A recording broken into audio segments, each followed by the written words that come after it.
El 1 de septiembre de 1939, una densa niebla cubrió la frontera polaca al amanecer. Esta aparente calma se rompió en un instante. Pesadas bandas metálicas aplastaron la valla de madera que delimitaba la frontera. Se oyeron disparos ensordecedores. Decenas de tanques salieron disparados de la granja, el cañón retumbó y el zumbido de los motores resonó en el suelo. Los soldados bajaron del camión y caminaron pesadamente por el lodazal. Los soldados en primera línea aún no habían podido dar la alarma, y el primer cañonazo impactó en la comisaría. Los muros se derrumbaron, la piedra voló por los aires y el polvo se mezcló con el humo. Los tanques no se detuvieron. Pasaron por encima de puestos de control abandonados, cruzaron trincheras y continuaron avanzando hacia el interior de la zona. Las vías se doblaron, los postes telefónicos cayeron bajo los violentos impactos y las chispas iluminaron la noche. Esto no fue un simple acto, fue una destrucción forzada del orden establecido. Por dondequiera que avanzaban las vías, la tierra temblaba.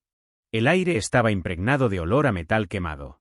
Al colapsar la primera línea de defensa, los pueblos, antes tranquilos, desaparecieron entre el sonido del arado. Europa se desmorona en este instante. Se oye el motor y no hay escapatoria. Solo interminables corrientes de acero se extienden hacia el corazón de Europa. En Berlín, los amplificadores están fijados a los postes de la alambrada. La corriente es intensa. Una repentina transmisión de radio anuncia la orden de movilización del Tirso. Los ciudadanos se detuvieron y se pararon frente al receptor de madera. Los dedos y las articulaciones estaban blancos por el fuerte agarre. Había coches en la calle. La tapa del motor estaba abierta. Los soldados pusieron la munición en el coche. Fuertes ruidos metálicos. Al mismo tiempo, en el Salón del Parlamento de Londres, el mostrador de madera fue limpiado. Neville Chamberlain subió al escenario. Extendió una gruesa capa de papel sobre la mesa. El borde del papel temblaba ligeramente. Se ajustó las gafas. Respiró hondo. El mono se balanceaba arriba y abajo. Al abrir la boca, la declaración de guerra se transmitió por el altavoz. Resonó en el silencioso pasillo. Fuera de la ventana, la concurrida calle era un callejón sin salida. Los transeúntes observaban el cartel recién impreso frente a la comisaría. El papel crujía con el viento. Desde el ritmo de movilización de Berlín hasta la declaración de guerra de Londres, el ambiente parecía solidificarse. La gente abrió sus puertas, cargó provisiones y cerró con llave las pesadas verjas de hierro. Cada movimiento se volvió lento y mecánico, y el pánico se extendió en el silencio. En ese instante, todos los relojes apuntaban al comienzo de la guerra. La paz de la vieja era se había roto por completo, reemplazada por una tensión omnipresente. La maquinaria de la guerra relámpago rugía por toda Europa. Las columnas blindadas abandonaron la guerra de posiciones lenta y, en su lugar, atacaron directamente la retaguardia. El asalto a las líneas defensivas, fortificadas con hormigón, resultó totalmente vulnerable al fuego de los tanques. Los proyectiles impactaron en los búnkeres, los muros de hormigón se hicieron añicos y el humo y el polvo inundaron las trincheras. Los comandantes intentaron dar órdenes por teléfono, pero los cables estaban cortados, las comunicaciones se interrumpieron y solo el áspero crujido de la estática resonaba en los receptores. Los soldados salieron de entre las ruinas, pero descubrieron que los tanques enemigos ya habían cruzado la línea de defensa y aparecían en las llanuras más allá de su vista. No pudieron perseguirlos y solo pudieron observar cómo las cintas metálicas se alejaban. Los métodos de defensa tradicionales, aquellos que se creía que podían sostener la línea de defensa durante varios meses. En pocas horas, el terreno se convirtió en un páramo aislado. La carretera quedó arrasada, la malla metálica se enredó alrededor de la cinta transportadora y se desprendió con facilidad. Esta repentina velocidad paralizó a los defensores, obligándolos a retirarse y abandonar la posición. La carretera estaba llena de carruajes y vehículos que interrumpían el camino, y los grupos de tanques mantuvieron su velocidad. Y una línea recta descomunal que destroza todo el mapa de defensa europeo. Cada fracaso significa el colapso total de la antigua lógica militar. El miedo se propaga rápidamente en un estruendo ensordecedor. Los tanques avanzan por las avenidas arboladas de París, sus motores rugen rompiendo el silencio habitual de la ciudad. El pavimento tiembla bajo el peso del acero. Los soldados franceses han abandonado sus puestos en la línea Maginot. Sus cascos yacen esparcidos sobre el césped seco. En el centro de la capital, los camiones de transporte se detienen frente a los edificios gubernamentales.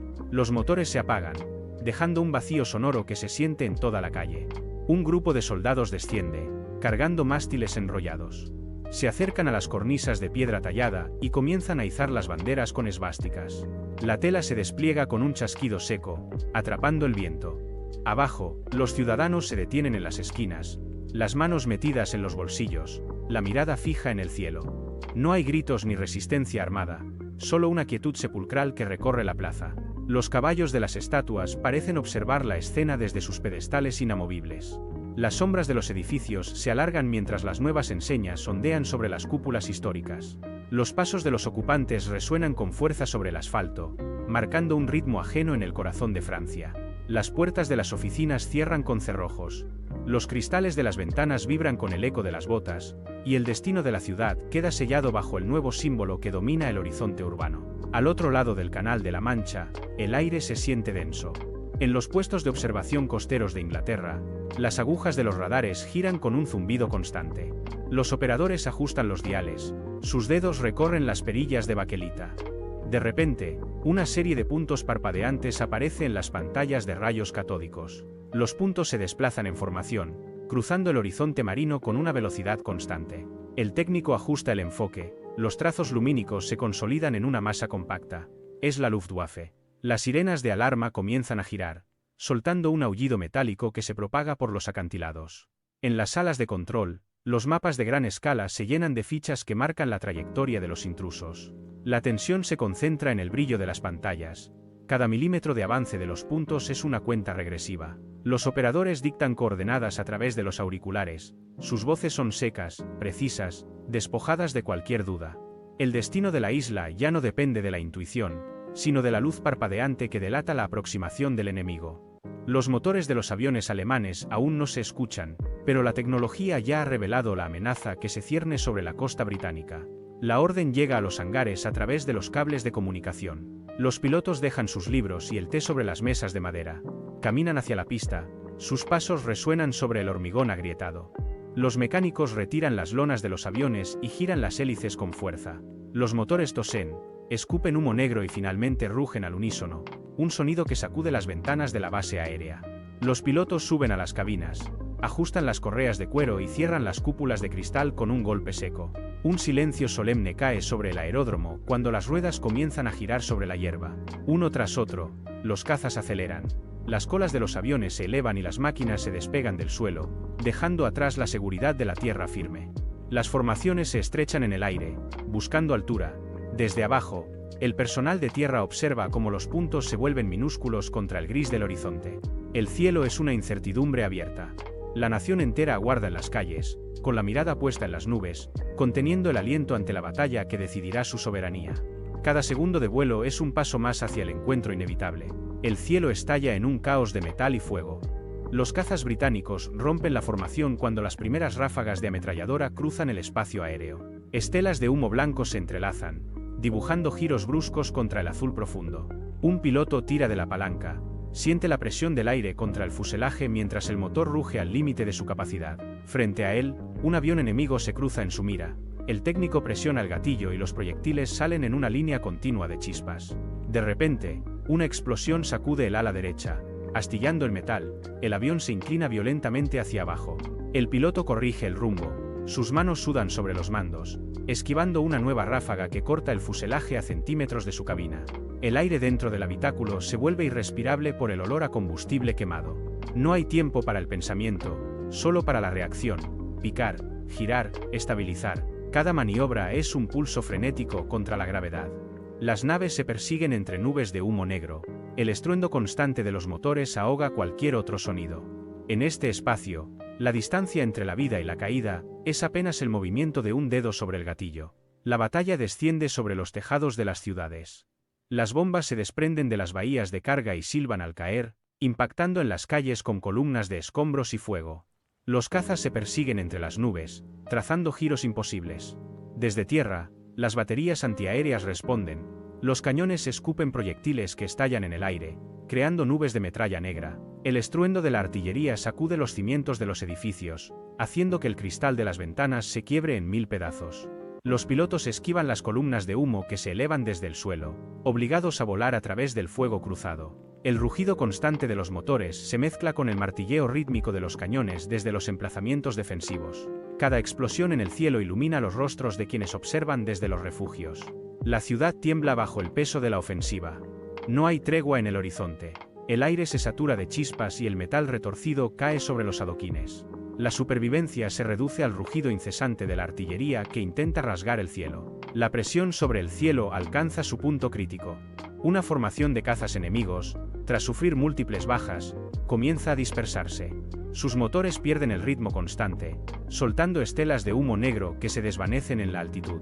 Los pilotos defensores aprovechan la brecha, cerrando el cerco en un último impulso. Las ametralladoras disparan ráfagas precisas que impactan en los estabilizadores de las naves invasoras. Incapaces de mantener la formación, los aviones enemigos inician un descenso errático hacia el mar. Los cazas de la RAF cesan el fuego. El silencio regresa al aire, interrumpido solo por el siseo del oxígeno y el zumbido metálico del motor que se enfría. Los pilotos viran hacia la pista, con los dedos entumecidos sobre la palanca de mando. Al tocar tierra, la vibración del tren de aterrizaje recorre todo el fuselaje. El piloto abre la cabina, el aire gélido golpea su rostro cubierto de sudor y hollín. Desciende del aparato, sus piernas flaquean al contacto con el suelo firme. Mira hacia el horizonte, donde las últimas estelas de humo se disuelven, dejando tras de sí un vacío que pesa más que el combate mismo. El 22 de junio de 1941, el silencio de la frontera oriental se quiebra. A las 3 de la mañana, la artillería pesada abre fuego, iluminando el horizonte con una sucesión de destellos constantes. Millones de hombres se ponen en marcha. El suelo retumba bajo el peso de miles de tanques que avanzan en filas compactas. El sol del verano asciende, golpeando con fuerza sobre los cascos y el metal de las máquinas. Las columnas de infantería levantan nubes de polvo que oscurecen la luz del día, extendiéndose por kilómetros a lo largo de las llanuras. Los motores rugen sin interrupción, un sonido mecánico que ahoga cualquier otro ruido ambiental. En los campos de trigo, la hierba se aplasta bajo la presión de las orugas. La maquinaria bélica avanza hacia el este, superando obstáculos naturales y rompiendo las líneas defensivas. Cada kilómetro ganado es una extensión del frente que se ensancha. Los camiones de suministros siguen la estela de los blindados, levantando más tierra seca. La escala del conflicto crece a cada minuto, transformando el paisaje en un engranaje de acero y movimiento incesante bajo un cielo despejado y abrasador. Las divisiones acorazadas mantienen un avance incesante hacia Moscú. El mapa se redibuja bajo la huella de los blindados, que devoran kilómetros de llanuras y bosques densos. Sin embargo, la inmensidad del territorio comienza a imponer su propia resistencia. Los caminos de tierra se convierten en trampas de lodo tras las primeras lluvias, ralentizando el avance de los convoyes de combustible. A medida que las columnas se adentran en el interior, la logística se estira hasta el límite. Desde las líneas de árboles y las colinas, los defensores rusos lanzan ataques rápidos contra los flancos de las columnas de suministros. El sonido de los disparos de francotiradores resuena entre los troncos, obligando a las tropas a detenerse y desplegarse para asegurar cada cruce de caminos. Los tanques se detienen, sus motores al ralentí mientras la infantería rastrea los arbustos. El avance, que antes parecía imparable, se fragmenta en una serie de escaramuzas constantes. Cada aldea capturada exige horas de limpieza metódica. La confianza inicial de los mandos alemanes choca contra una determinación defensiva que no retrocede. El terreno, vasto y desconocido, absorbe el ímpetu de la maquinaria, forzando a las tropas a una lucha de desgaste donde cada metro ganado se paga con munición y tiempo.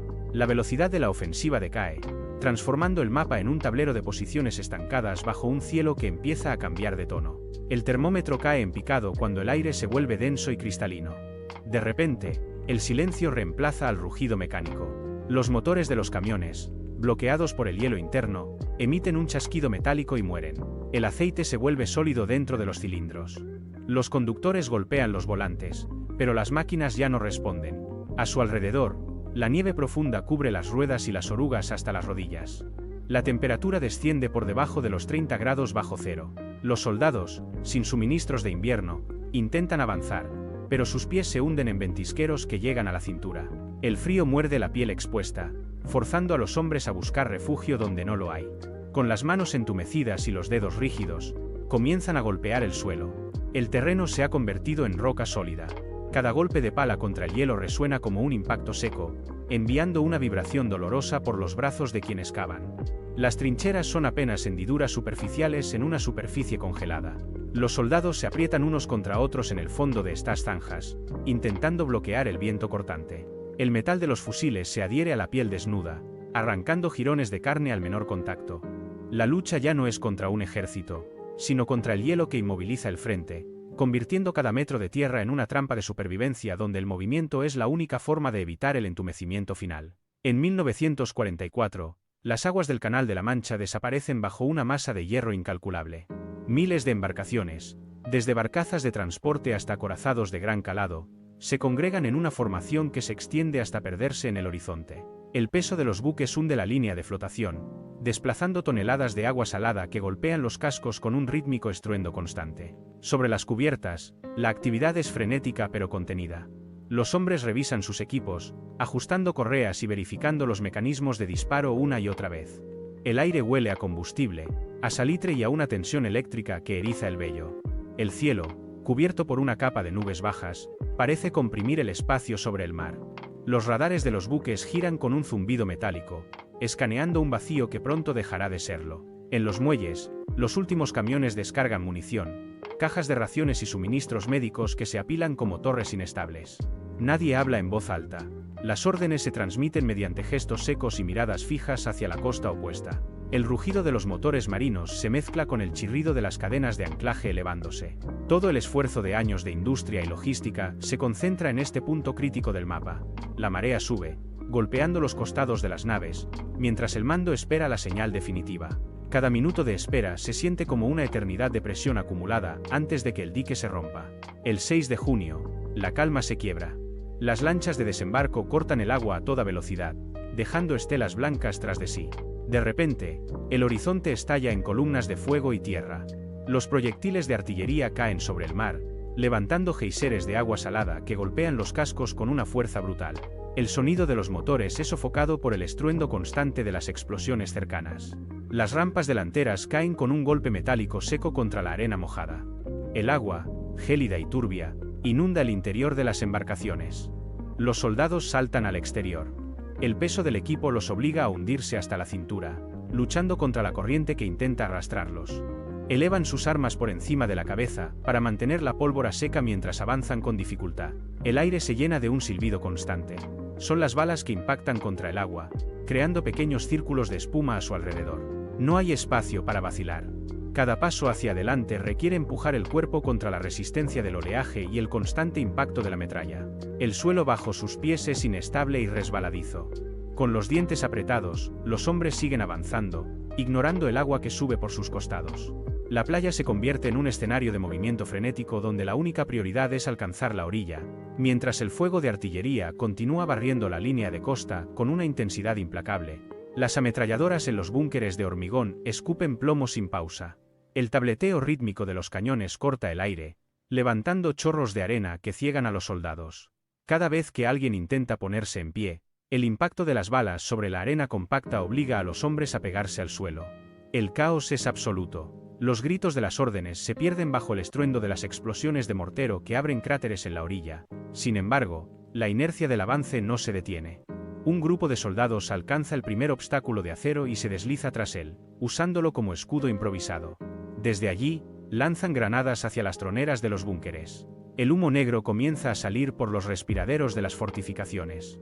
La presión constante de los aliados obliga a los defensores a ajustar su puntería, permitiendo que otros pelotones ganen metros vitales hacia la base del acantilado. La arena, ahora mezclada con agua y restos, se vuelve un terreno de lucha palmo a palmo. Un soldado se levanta, dispara ráfagas cortas contra el búnker y vuelve a arrojarse al suelo, avanzando así, metro a metro. La voluntad de los aliados se traduce en una presión mecánica que empieza a desgastar la línea defensiva. Donde antes solo había fuego enemigo, ahora hay hombres que aseguran posiciones, bloqueando el acceso a los búnkeres y forzando el repliegue de los defensores. El avance, lento y costoso, comienza a consolidarse sobre la franja de tierra ganada al mar. La lucha se traslada al interior de las fortificaciones. Los soldados aliados irrumpen en los búnkeres, donde el espacio se reduce a un intercambio brutal de culatazos y disparos a quemarropa. El eco de los gritos rebota contra las paredes de hormigón reforzado. Un soldado derriba la compuerta de acero. El aire viciado por la pólvora sale a borbotones mientras el humo gris inunda los pasillos. Afuera, La línea de defensa alemana comienza a ceder. Los nidos de ametralladoras, uno a uno, quedan en silencio. La resistencia organizada se desmorona en una serie de explosiones internas que sacuden el terreno bajo los pies. Los hombres avanzan por las trincheras ahora despejadas, saltando sobre los restos de los cañones destruidos. La brecha en el muro defensivo se ensancha. Un oficial levanta la mano, señalando hacia el interior del continente.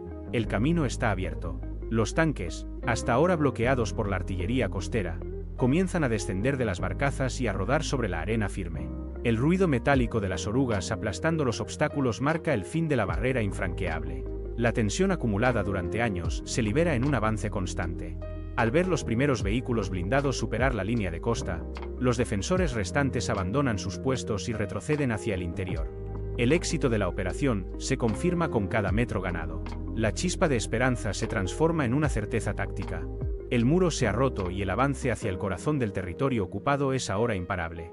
Mayo de 1945. Las tropas soviéticas penetran en el corazón de Berlín. La ciudad es un laberinto de piedra pulverizada y hierro retorcido. Los tanques avanzan sobre calles bloqueadas por escombros, esquivando cráteres que alcanzan varios metros de profundidad. Cada edificio en pie es un nido de resistencia que debe ser neutralizado. Los soldados se despliegan en formación, cubriéndose tras los restos de vehículos calcinados y muros derruidos. Se escuchan disparos secos que rebotan en las fachadas desnudas. Los equipos de asalto lanzan granadas hacia las ventanas y atraviesan las puertas de madera astillada con ráfagas de ametralladora. El aire está cargado de polvo de ladrillo y el olor a combustión es constante. Los combatientes avanzan agachados, saltando sobre montañas de cascotes mientras el fuego de artillería sigue golpeando la estructura urbana. El Reichstag se alza al fondo, envuelto en una nube de humo gris. Las unidades soviéticas convergen sobre la plaza principal. La infantería se arrastra entre los huecos dejados por las explosiones, ajustando sus armas para el asalto final. El estruendo de los motores blindados se mezcla con los gritos de mando. La lucha es encarnizada, metro a metro, entre las ruinas de lo que fue el centro de poder. Los soldados trepan por los escombros de la escalinata principal, buscando una posición de tiro. El asalto final sobre el edificio ha comenzado, marcando el colapso definitivo de la resistencia en la capital. A pocos metros bajo el asfalto, el aire se vuelve denso y estancado. Adolf Hitler permanece en el búnker, rodeado de mapas inútiles y paredes de hormigón que tiemblan con cada impacto de artillería. En la superficie, el estruendo de los tanques enemigos sacude los cimientos, haciendo caer polvo del techo sobre las mesas de mando. Los motores pesados rugen, acercándose cada vez más a la entrada fortificada. Dentro, las bombillas parpadean y el zumbido eléctrico se apaga de golpe, dejando solo la luz mortecina de unas pocas linternas. Hitler camina de un lado a otro, golpeando los planos con la palma de la mano, mientras los subordinados queman documentos en bidones de metal. El humo negro se filtra por los conductos de ventilación, mezclándose con el olor a humedad y combustible quemado. No hay órdenes que dar. El imperio que pretendía durar 1000 años se reduce a los metros cuadrados de esta habitación subterránea. Los pasos de los soldados enemigos resuenan sobre las losas del jardín superior. La vibración de las explosiones cercanas hace que los mapas se deslicen por las paredes. Hitler se detiene ante el mapa de una ciudad que ya no existe bajo su mando. Los ruidos de la maquinaria pesada se detienen justo encima del refugio. La oscuridad total termina de envolver el búnker mientras el último rastro de autoridad se desvanece en el silencio absoluto de la derrota inminente. 8 de mayo de 1945. En una sala improvisada entre los restos de un edificio administrativo, los oficiales de mando colocan sus firmas sobre los documentos de rendición. El papel cruje bajo la presión de las plumas, las rúbricas se estampan con trazos firmes, cerrando años de conflicto ininterrumpido. Al finalizar el acto, las armas se descargan y los cañones guardan silencio. Un vacío acústico se expande sobre Europa, una calma antinatural que reemplaza el rugido constante de la artillería. En las calles de Berlín, el humo negro comienza a disiparse, dejando al descubierto el esqueleto de hierro de la metrópoli. Los supervivientes, que habían permanecieron ocultos durante semanas en sótanos y refugios reforzados, empujan las puertas bloqueadas por los escombros. El sonido de los goznes oxidados rompe la quietud. Hombres y mujeres emergen a la superficie, protegiéndose los ojos ante la luz del día. Caminan con cautela sobre una alfombra de cristales rotos y ladrillos calcinados. Nadie habla. Los pies se hunden en el polvo gris que cubre cada centímetro de la calzada. Miran hacia arriba, observando el cielo despejado, pero sus ojos descienden rápidamente hacia los restos de sus hogares. El impacto de la realidad es físico, se detienen ante los cráteres que dividen las avenidas, reconociendo que el mundo que conocían ha dejado de existir. Se desplazan lentamente entre los montones de ruinas, buscando entre los restos algo que pueda ser recuperado de entre las cenizas, iniciando el primer paso en un terreno irreconocible. Europa se fragmenta de nuevo, esta vez no por bombardeos, sino por líneas trazadas en mapas que se materializan en el terreno. Equipos de soldados clavan postes de madera y extienden rollos de alambre de púas a través de plazas y campos, cortando caminos que antes conectaban vidas. Los civiles, al intentar cruzar lo que solía ser su ruta habitual, se topan con puestos de control donde guardias armados bloquean el paso. La frontera es ahora una barrera física, una línea invisible que separa familias y calles enteras. En las ciudades, los hombres y mujeres utilizan palas y sus propias manos para apartar los escombros de sus antiguas viviendas. Sacan vigas retorcidas y bloques de piedra calcinada, apilándolos en montones ordenados junto a lo que antes fueron las fachadas. El polvo de ladrillo se les pega a la piel y a la ropa mientras trabajan sin descanso bajo el sol. Cada objeto rescatado, desde un utensilio de cocina hasta el marco de una ventana, es examinado en silencio. La reconstrucción no es solo física. Al caer la noche, se sientan sobre los cimientos de sus casas, observando cómo los nuevos límites cortan el horizonte.